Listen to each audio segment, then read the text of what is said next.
মানুষের চন্দ্রজয়ের ৫০ বছর পর চলতি দশকে চাঁদে আবারও মানুষ পাঠানোর স্বপ্ন দেখছে নাসা। এ কারণে মার্কিন মহাকাশ গবেষণা সংস্থা নাসা বেশ পরিকল্পনা নিয়ে আর্টেমিস চন্দ্র অভিযানের পরিকল্পনা করেছে। ২০২৬ সালে চাঁদে মানুষ পাঠানোর লক্ষ্য থাকলেও সেই অভিযানে বিলম্ব ঘোষণা করেছে নাসা। নাসার বর্তমান প্রশাসক বিল নেলসন আর্টেমিস কর্মসূচি দেরি করার কথা জানান। যুক্তরাষ্ট্রের নবনির্বাচিত প্রেসিডেন্ট ডোনাল্ড ট্রাম্পের নতুন প্রশাসনের অধীনে নীতি পরিবর্তন হতে পারে বলে দুটি পরিকল্পিত অভিযানকে পিছিয়ে দিয়েছে নাসা। নাসা আর্টেমিস অভিযান ২০২৬ সালের বদলে ২০২৭ সালে পরিচালনা করতে পারে বলে জানিয়েছে। স্পেস এক্স এর স্টারশিপ ব্যবহার করে মহাকাশচারীরা চাঁদে অবতরণের অভিযানে যেতে পারে বলে নাসা জানিয়েছে। নেলসন বলেন, স্পেস এক্স ল্যান্ডার প্রস্তুত বলে ধরে নিয়েছি আমরা। ২০২৭ সালের মাঝামাঝি সময়ে তৃতীয় আর্টেমিস অভিযান চালু করার পরিকল্পনা করছি। এই অভিযানটি ২০৩০ সালের মধ্যে চন্দ্রপৃষ্ঠে অবতরণ করার জন্য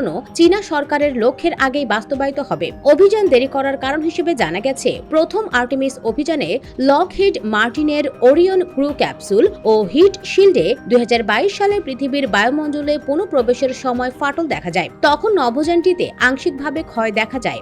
আর্টেমিস প্রোগ্রামটি ট্রাম্পের প্রথম প্রশাসনের সময় নাসা গ্রহণ করেছিল। ১৯৬০ ও ১৯৭০ দশকে অ্যাপোলো মিশনের মাধ্যমে চন্দ্রে শুধু মানুষ পাঠানো হয়। আর্টেমিস প্রোগ্রামের মাধ্যমে নাসা চন্দ্রে ঘাঁটি তৈরির কাজ করছে। ভবিষ্যতে মঙ্গলে নভোচারীদের পাঠানোর জন্য আর্টেমিস অভিযানকে নতুন সুযোগ হিসেবে দেখা হচ্ছে। আর্টেমিস চন্দ্র অভিযানের অংশ হিসেবে এরই মধ্যে নাসা বিশাল স্পেস লঞ্চ সিস্টেম উৎক্ষেপণ করেছে।